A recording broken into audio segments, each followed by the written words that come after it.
ഒന്ന് ശരീരം കൊണ്ടുള്ള നിഴലും ഒന്ന് ശാരീരം കൊണ്ടുള്ള നിഴലും. ഈ ശരീരം കൊണ്ടുള്ള നിഴല് അദ്ദേഹം ഇപ്പം ഇവിടെ ഇല്ല.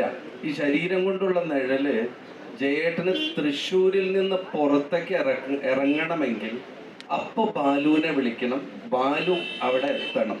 അങ്ങനെയാണ് ഈ ബാലു എത്തുന്നത് ആലുവയെന്നാണെന്ന് നിങ്ങൾ ആലോചിക്കണം. തൃശ്ശൂരിൽ നിന്ന് സ്റ്റുഡിയോയിലേക്ക് പോകുമ്പോൾ ബാലു വരണം എന്ന് പറയും. അതുപോലെ തന്നെയാണ് ശാരീരം കൊണ്ടുള്ള നിഴൽ എന്ന് പറയുന്നത്. കഴിഞ്ഞ ദിവസം മനോരേട്ടൻ പറഞ്ഞ 69-ലൊക്കെ ജയേട്ടൻ്റെ ഗാനമേള കേൾക്കാൻ പോയി അന്നത്തെയുള്ള എല്ലാ റെക്കോർഡും സൂക്ഷിച്ച് എല്ലാ ദിവസവും മരിക്കുന്നത് വരെ രാത്രി 9:30 മുതൽ 10:30 വരെ ജയേട്ടനോട് സംസാരിക്കുന്ന, മുടങ്ങാതെ സംസാരിക്കുന്ന, ജയേട്ടൻ വിളിക്കുന്ന, ജയേട്ടൻ്റെ ശാരീരം കൊണ്ടുള്ള നിഴലാണ് മനോഹരേട്ടൻ. ഒന്നൊന്നും കേട്ട് പറയുന്നു.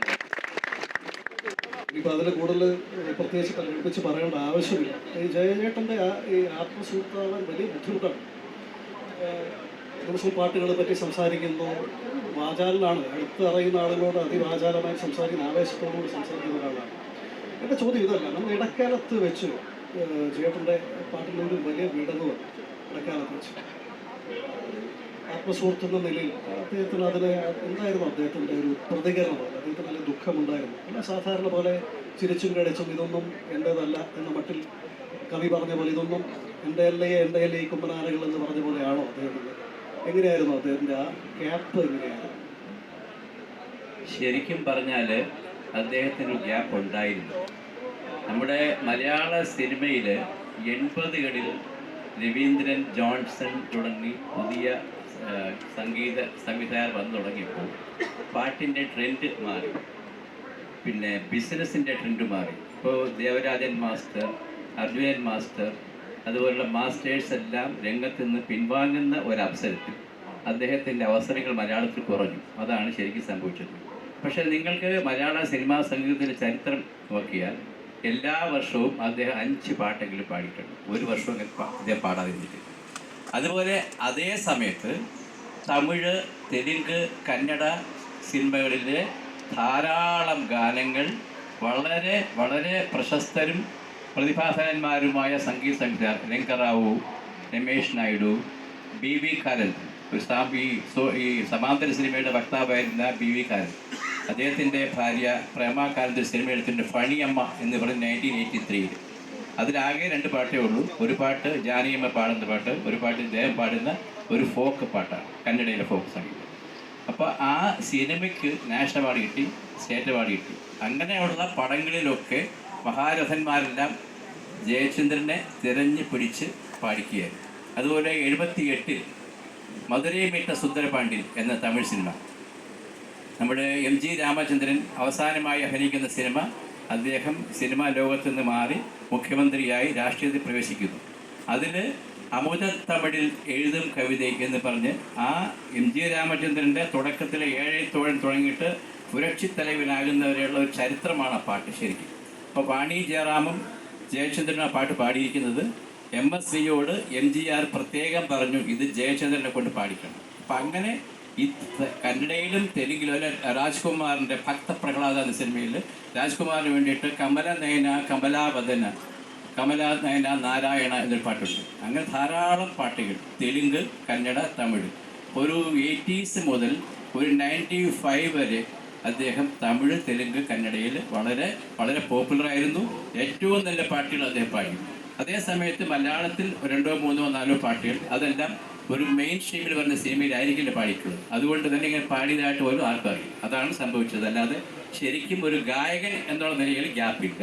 മലയാള സിനിമയിൽ ഒരു ഗ്യാപ്പെന്ന് വിശേഷിപ്പിക്കപ്പെടുന്നത് ഈ മെയിൻ സ്ട്രീം സിനിമകളിൽ അദ്ദേഹത്തിന് അവസരം കിട്ടാത്തതുകൊണ്ടാണ്. അതായത് മോഹൻലാൽ, മമ്മൂട്ടി, പ്രിയ സംവിധായകൻ തുടങ്ങിയുള്ള ആൾക്കാരുടെ പുതിയ പടങ്ങൾ വന്നപ്പോൾ MG ശ്രീകുമാറിൻ്റെ വരവ്, അതുപോലുള്ള മറ്റു പുതിയ ഗായകരുടെ വരവ്, അതുകൊണ്ട് മെയിൻ സ്ട്രീം സിനിമകളുടെ പാട്ടുകളൊക്കെ ഈ ഗായകർക്ക് പോയി ഇദ്ദേഹത്തിന് ഒറ്റപ്പെട്ട പാട്ടുകൾ അദ്ദേഹത്തിന് കിട്ടുകയും ചെയ്തു. അതാണ് സംഭവിച്ചത്. കന്നഡയിലെ പാട്ടുകൾ പറഞ്ഞപ്പോൾ എനിക്കറിയാം ചില ഗംഭീര പാട്ടുകൾ. മന്ദാര പുഷ്പവ നീലു, മന്ദാര പുഷ്പവ നീലു. അതിലൊരു കഥയുണ്ട്. ഈ പുട്ടണ്ണ, SR പുട്ടണ്ണ എന്ന് പറയുന്ന കന്നഡ സംവിധായകനാണ് 66-ൽ മേയർ നായർ എന്ന ചിത്രത്തിൽ സംവിധാനം ചെയ്തു. അദ്ദേഹം ഒരുപാട് മലയാള സിനിമകൾ സംവിധാനം ചെയ്തു. അതിൽ ജയചന്ദ്രൻ സ്വപ്നസഖി വൈശാഖ പൗർണമിരാവിൽ വെള്ളി നിലാവിൻ പാൽക്കടൽക്കരയിൽ സങ്കൽപ്പ ഗന്ധർവ നഗരം തീർക്കും സ്വപ്നസഖി, ഇങ്ങനൊരു പാട്ട്. ഈ പാട്ട് റെക്കോർഡ് കഴിഞ്ഞപ്പോൾ പുട്ടണ്ണ പറഞ്ഞു ഈ പാട്ട് ഈ സിനിമയിൽ വെക്കാൻ പറ്റില്ല, ഇത് വളരെ മെച്ചൂർ ഇല്ലാത്തൊരു വോയിസാണ്, ഇങ്ങനൊരു പാട്ട് എൻ്റെ സിനിമയിൽ വെക്കാൻ പറ്റില്ല.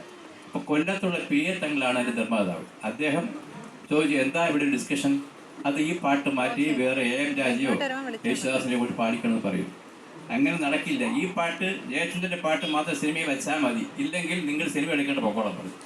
അപ്പം അങ്ങനെ നിർമ്മാതാവ് നിർബന്ധം പിടിച്ച് ആ പാട്ട് ആ സിനിമ ഉൾപ്പെടുത്തി. പക്ഷെ അന്ന് തുടക്കകാലമായതുകൊണ്ട് 66ആണ് അദ്ദേഹത്തിൻ്റെ ആദ്യ ചിത്രം, ആദ്യമായി പാടിയ ചിത്രം 67 വന്നോളെങ്കിലും ആദ്യം പുറത്തു വന്ന കളിത്തോഴൻ കഴിഞ്ഞാണ് ഈ പടം വരുന്നത്. അപ്പം അങ്ങനെ വന്നപ്പോൾ ഇദ്ദേഹത്തിന് ആ സപ്പോർട്ട് കിട്ടി. പക്ഷേ വിധിയുടെ ഗതി വേറൊന്നായിരുന്നു. അത് കഴിഞ്ഞ് 81 15 വർഷം കഴിഞ്ഞപ്പോൾ ഈ പുട്ടണ്ണ തന്നെ ജയചന്ദ്രനെ കന്നഡയിലേക്ക് ഇൻട്രൊഡ്യൂസ് ചെയ്തു. ആ പാട്ടാണ് ഈ പാട്ട്. ಮಂದಾರ ಪುಷ್ಪವು ನೀನು സിന്ധൂര പ്രതിമയു നീനു, ഇതാണ് ആ ഗാനം. എം രംഗറാവു എന്ന പ്രതിഭാധനായ സംഗീത സംവിധായകനാണ്. അത് എഴുതിയിരിക്കുന്നത് വിജയ നരസിംഹ എന്ന് പറഞ്ഞ ഒരു ലിറിസിസ്റ്റാണ്. അപ്പം ആ പാട്ട് ഈ അടുത്ത കാലത്ത് ഒരു 50 വർഷക്കാലത്തെ ഏറ്റവും മികച്ച 10 കന്നഡ ഗാനങ്ങൾ തിരഞ്ഞെടുക്കാൻ ഒരു ഗാലപ്പോൾ വന്നപ്പോൾ ഈ പാട്ടാണ് അതിന് ഒന്നാമത് ടോപ്പ് ഒന്നായിട്ട് ഒന്നായിട്ടുള്ളത്. ഇതാണ് ആ പാട്ടിൻ്റെ പ്രത്യേകത.